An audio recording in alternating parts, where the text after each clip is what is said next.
Honesty with God. Honesty is a learned moral virtue for us, and unfortunately, it doesn't come natural to us human beings. However, this is who God claims to be, truthful and honest. And honesty is expressed with words, but mainly through actions. So the question in this lesson we have is, how do we express honesty with God? And believe me, it's not an easy lesson. We're talking about tithing. Let's get into it.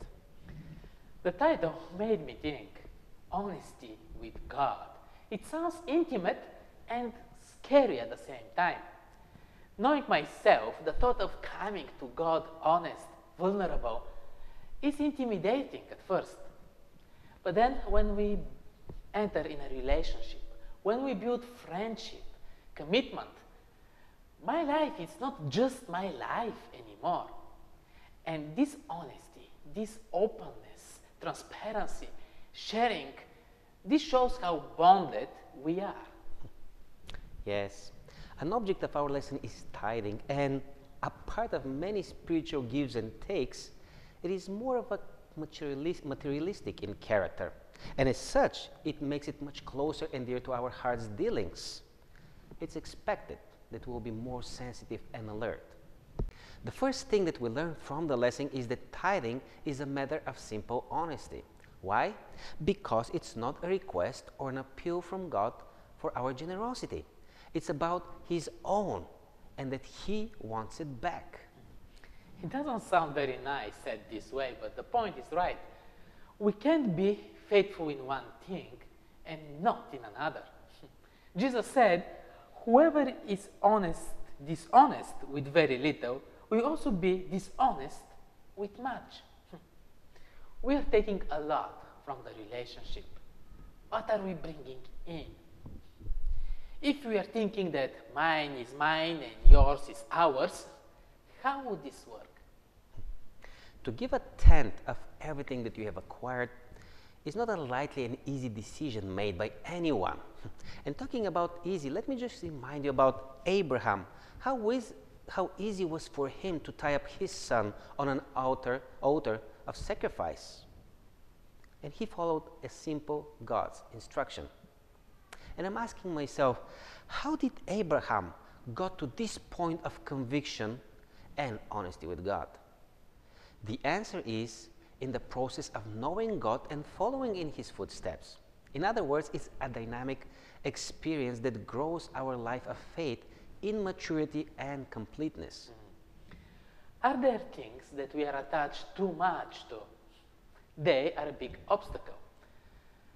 Faith is to be able to leave everything in God's hands. This is what Abraham did. God, I don't get it, but it's yours. You do what is right. Our actions are testimony of our faith.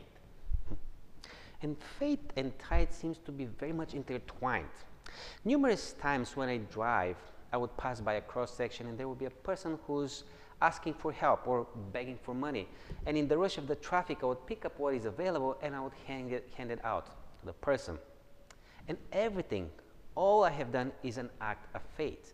Faith that this person is in need and that he or she will spend those resources for that purpose. Giving back to God is an act of faith too, that He is the Creator and everything belongs to Him. It is visible, it is outward, and it is personal. God, who is driving today? We want to hold the wheel, but it's important to know when to let it go. One last clarification is dug out by the lesson almost at the end of it. The tithe, as a material possession, is holy, in the same manner as the Sabbath as a timely period in the weekly cycle. Both belong to the Lord, and in this way they're both holy. So in conclusion, it is through faith, or it is faith that drives our desire to give back to God. It is in the process of life in faith that we build our relationship with God. So let's make a step ahead and let's hold on to God. The reference that the lesson makes with the Sabbath is interesting. We have to learn to stop, to give back, to not be obsessed It's not easy to stop everything at the end of the week, but we need that. Our relationship with God needs it. It's not easy to not get attached to things, but we need this honesty in the relationship with God. The end of the lesson points that when there is spiritual revival, it displays and reflects in abundance of what is being returned to God. It's a happy relationship with honesty. The lessons that follow in the next few weeks have something more to say about tithing. Next week, we're talking about the impact of tithing.